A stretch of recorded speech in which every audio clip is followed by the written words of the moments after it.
नमस्कार, आज है 28 अप्रैल दिन शुक्रवार। तो चलिए आज की आंगनवाड़ी से जुड़ी हुई कुछ महत्वपूर्ण खबरों की परतें खोलते हैं। सबसे पहले आप सभी भाई बहन एक प्रदेश के मुख्यमंत्री का यह बयान सुने। आंगनवाड़ी कितनी है कोई बता सकता?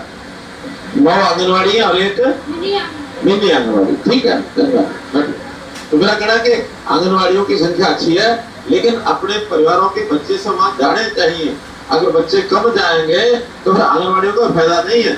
आंगनवाड़ी में तो बच्चों को उनकी खुराक ठीक से मिल जाए, उनको शुरू के प्रारंभ में कोई पढ़ाई वढ़ाई ठीक हो जाए, बच्चे खाली रजिस्टर भर के रखने हो तो उसका फायदा नहीं।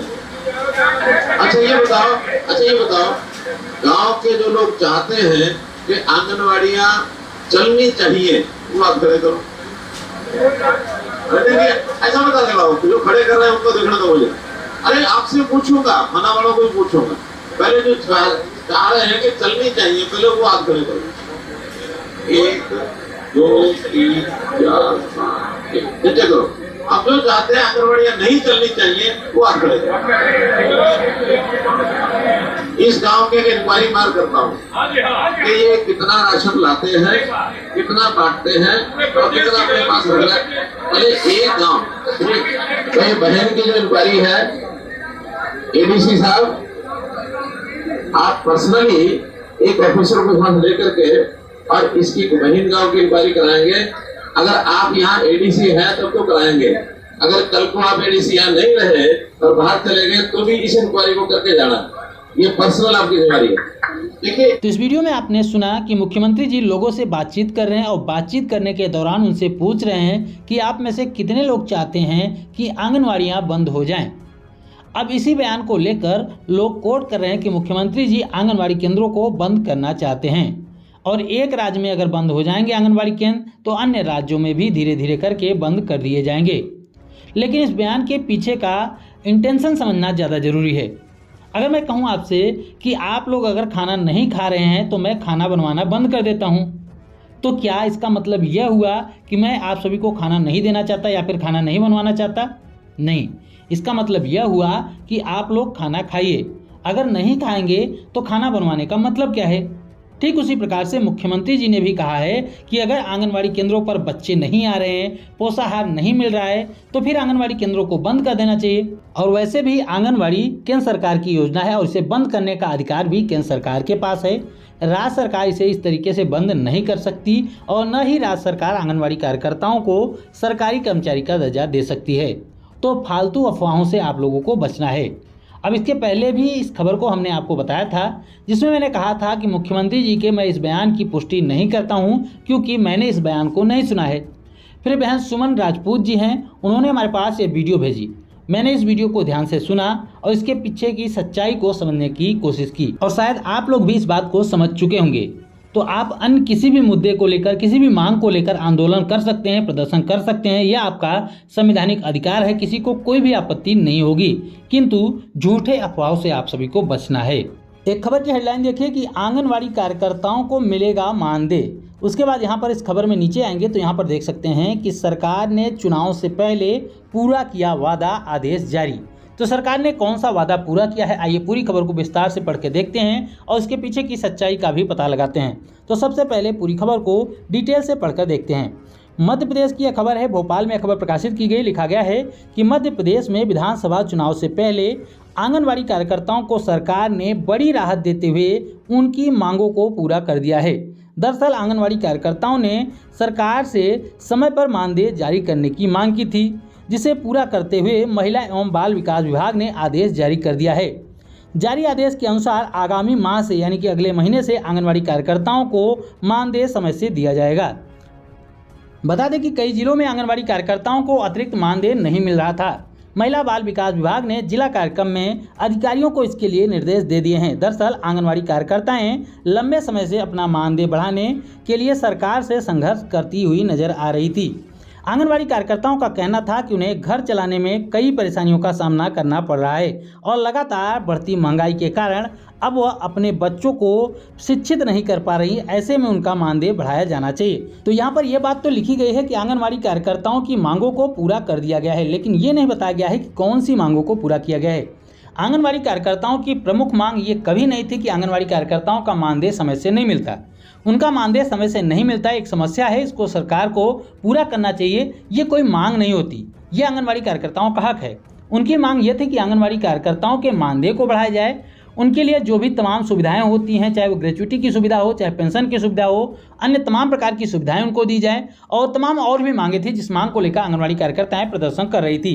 लेकिन इस पूरी खबर में ये तो लिखा गया है कि सरकार ने चुनाव से पहले पूरा कर दिया है अपना वादा, आदेश जारी कर दिया है। लेकिन यहाँ पर साफ तौर पर लिखा गया है कि आंगनवाड़ी कार्यकर्ताओं को जो मानदेय उनको समय से नहीं मिल रहा था, अब वो मानदेय उनको समय से दिया जाएगा। ये भी एक अच्छी खबर है कि आंगनवाड़ी कार्यकर्ताओं का मानदेय उनको समय से मिलेगा। लेकिन यहाँ पर सरकार ढिढोरा पीटती हुई नजर आ रही है कि आंगनवाड़ी कार्यकर्ताओं के लिए जो भी वादे किए गए थे, जो उनकी मांगे थी, सरकार उनको पूरा करने जा रही। जबकि इस खबर में, इस पूरी खबर में ऐसी कहीं पर भी बात नहीं लिखी गई है कि आंगनवाड़ी कार्यकर्ताओं का मानदेय बढ़ाया जाएगा। जबकि इसी खबर में ये बात भी जरूर लिखी गई है कि आंगनवाड़ी कार्यकर्ता अपने मानदेय में वृद्धि के लिए संघर्ष कर रही है। यहाँ पर देख सकते हैं, साफ साफ लिखा गया है कि दरअसल आंगनवाड़ी कार्यकर्ताएं लंबे समय से अपना मानदेय बढ़ाने के लिए सरकार से संघर्ष करती हुई नजर आ रही थी।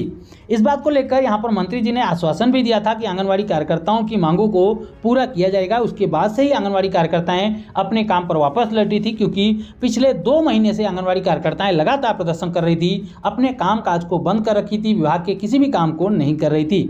इसके बदले में कई आंगनवाड़ी कार्यकर्ताओं की सेवा भी समाप्त कर दी गई थी। हालांकि सरकार ने यह भी कहा था कि आंगनवाड़ी कार्यकर्ताओं की जिनकी भी सेवा समाप्त की गई है उनको पुनः काम पर वापस ले लिया जाएगा। इसके समेत और भी बातें न्यूज़पेपरों के माध्यम से बताई गई थी। लेकिन अभी तक न तो आंगनवाड़ी कार्यकर्ताओं को पुनः काम पर वापस लिया गया है और न ही आंगनवाड़ी कार्यकर्ताओं की कोई भी मांग पूरी की गई है। न्यूज़पेपरों में भले ही ऐसी बातें छापी गई हैं, लेकिन जब तक कोई ऑफिशियल लेटर जारी करके ये बातें नहीं बताई जाएंगी, जब तक मानदेय वृद्धि को लेकर डिटेल से सूचना नहीं दी जाएगी कि कितने रुपए की मानदेय वृद्धि की गई है, कब से लागू होगी, तब तक ये बातें नहीं मानी जा सकती कि आंगनवाड़ी कार्यकर्ताओं के मानदेय में वृद्धि की गई है। यहाँ पर सिर्फ और सिर्फ आंगनवाड़ी कार्यकर्ताओं को भरमाने के लिए ये खबरें जो है, ये आर्टिकल जो है वो प्रकाशित किए जा रहे हैं। एक खबर की हेडलाइन देखिए कि 10 आंगनवाड़ी कार्यकर्तियों का मानदेय रोकने की संतुष्टि की गई है, यानी कि निर्देश दिए गए हैं। यहाँ पर देख सकते हैं कि निचलौल की एक खबर है। निचलौल में लिखा गया है कि दस्तक अभियान और विभागीय कार्यों में लापरवाही बरतने पर निचलौल ब्लॉक की 10 आंगनवाड़ी कार्यकर्तियों का मानदेय रोकने की संतुष्टि हुई है। सीडीपीओ मनोज शुक्ला ने मानदेय रोकने की संतुष्टि डीपीओ को भेज दी है। तो यहाँ पर उसके बाद उन आंगनवाड़ी कार्यकर्ताओं का नाम वगैरह भी बताया गया है, परियोजना वगैरह भी बताया गया है और क्षेत्र भी बताया गया है। कहने का मतलब यहाँ पर यह है कि इसमें आंगनवाड़ी कार्यकर्ताओं को मानदेय नहीं दिया जाएगा, उसका मानदेय रोका जाएगा। इसको लेकर यहाँ पर आगे सूचना भेजी गई है। यहाँ पर कारण क्या बताया जा रहा है कि दस्तक अभियान और विभागीय जो कार्य हैं उसमें लापरवाही बरती जा रही है। लगातार हम ऐसी खबरें देखते आ रहे हैं कि जहां पर भी लापरवाही मिल रही है, वो चाहे किसी भी कार्य में हो, लापरवाही बरतने वाली आंगनवाड़ी कार्यकर्तियों के ऊपर कार्रवाई की जा रही है, चाहे वो मानदेय रोकना हो, चाहे फिर उनकी नौकरी जारी हो। तो आप लोगों को अपने सभी विभागीय काम को हमेशा सही तरीके से ही करना है, ताकि आपके नौकरी पर, आपके मानदेय पर कोई भी आँच न आए। लेकिन साथ ही एक सवाल है सरकार से, जैसे कहीं पर भी अगर आरोप आता है कि आंगनवाड़ी कार्यकर्ताएं पोषाहार की चोरी कर रही, पोषाहार बेच रही हैं, तो क्या इसमें सिर्फ और सिर्फ आंगनवाड़ी कार्यकर्ताएं ही शामिल हैं? क्या इसमें अधिकारीगण शामिल नहीं हैं? क्या कहीं पर अधिकारियों के भ्रष्टाचार की शिकायतें नहीं मिलती हैं? क्या अधिकारियों के लापरवाही की शिकायतें नहीं मिलती हैं? तो क्या उनके भी वेतन रोके जाते हैं? क्या उनका भी पैसा रोका जाता है? क्या उनको भी नौकरी से हाथ धोना पड़ता है? शायद, जहाँ तक मैंने सुना है कि ऐसा नहीं होता। कुछ ही जगह पर ऐसा होता है, लेकिन ज़्यादातर केसेस में ऐसा नहीं होता। लेकिन आंगनवाड़ी कार्यकर्ताओं के साथ ऐसा हमेशा होता है। मैं ये नहीं कहता कि उनको नौकरी से निकालना, उनके मानदेय को रोकना गलत है, लेकिन उसके पीछे की सच्चाई का पता लगाना भी जरूरी है कि आखिर अगर कोई भी घोटाला हो रहा है, कोई भी चोरी हो रही है, कोई भी पोषाहार की चोरी हो रही है, तो उसके पीछे कौन कौन है, इसका भी पता लगाया जाना चाहिए। अगर आप सब भी हमारी इस बात से सहमत हैं तो वीडियो को ज़्यादा से ज़्यादा शेयर करके, ज़्यादा से ज़्यादा लाइक करके विभाग तक जरूर पहुंचाएं। हम उम्मीद करते हैं कि खबरों का यह विश्लेषण आपको पसंद आया होगा, जानकारी अच्छी लगी हो, हमारी वीडियो आपको पसंद आई हो तो वीडियो को जरूर लाइक कर दे, अपनी जैसी आंगनवाड़ी बहनों के साथ शेयर भी जरूर कर दे। और आगे भी आंगनवाड़ी से जुड़ी हुई महत्वपूर्ण खबरों को पाना चाहते हैं, चैनल को अभी तक सब्सक्राइब नहीं किया है तो चैनल को भी जरूर सब्सक्राइब कर लें।